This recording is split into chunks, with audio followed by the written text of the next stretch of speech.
নেশা বিরোধী অভিযানে নেমে আবারও সাফল্য পেল সিধাই থানার পুলিশ।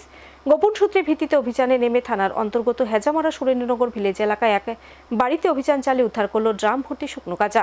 উদ্ধারকৃত শতাধিক কেজি গাঁজার বাজার মূল্য প্রায় কয়েক লক্ষ টাকা। একই সাথে পুলিশ আটক করে বাড়ির মালিক রণবীর দেববর্মাকে।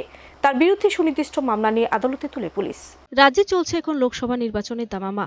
ভোট নিয়ে একদিকে যেমন ব্যস্ত রাজনৈতিক দলের নেতা কর্মীরা, ঠিক তেমনি ভোটকে সামনে রেখে রাজ্যের আইন শৃঙ্খলা স্বাভাবিক রাখতে তৎপর আরক্ষা প্রশাসনের কর্মীরা। এর মধ্যেই নেশাবিরোধী অভিযান অব্যাহত রেখে চলেছে রাজ্য পুলিশ। প্রায় প্রতিদিনই রুটিন মাফিক তল্লাশিতে নেমে কিংবা গোপন সূত্রে ভিত্তিতে অভিযান চালিয়ে পুলিশ উদ্ধার করছে বিভিন্ন ধরনের নেশা সামগ্রী। একই সাথে পুলিশ আটক করতে সক্ষম হচ্ছে একাংশ নেশা কারবারিকে। তা আরও একবার প্রত্যক্ষ করা গেল মোহনপুর মহকুমায়। ড্রাম ভর্তি শুকনো গাঁজা সহ এক গাঁজা কারবারিকে জালে তুলতে সক্ষম হয় মোহনপুরের পুলিশ প্রশাসন।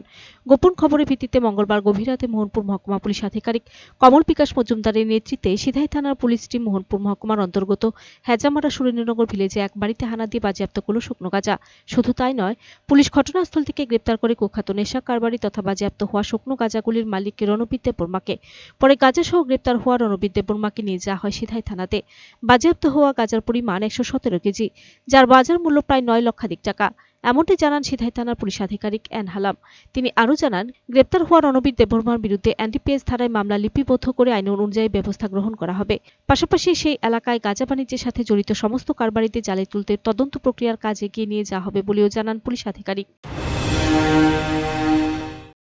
কালকে রাত্রে 12টার পরে আমাদের এসডিপিও সাহেব স্যার লগে এবং সিআরপিএফ স্টাফ আমরা খবর পাই এখানে গেছে গা রেড করার লাগে।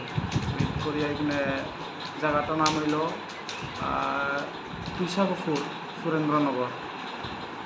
এখানে গিয়ে আমরা 117 কেজি গাঞ্জা পাওয়া গেছে আর আসামিও পাওয়া গেছে। ওনার নাম হইল রণবীর দেববর্মা। আর সিধা এপিএস থানার কেস রেজিস্টার হয়ে গেছে, এটা এনডিপিএস এর মামলা।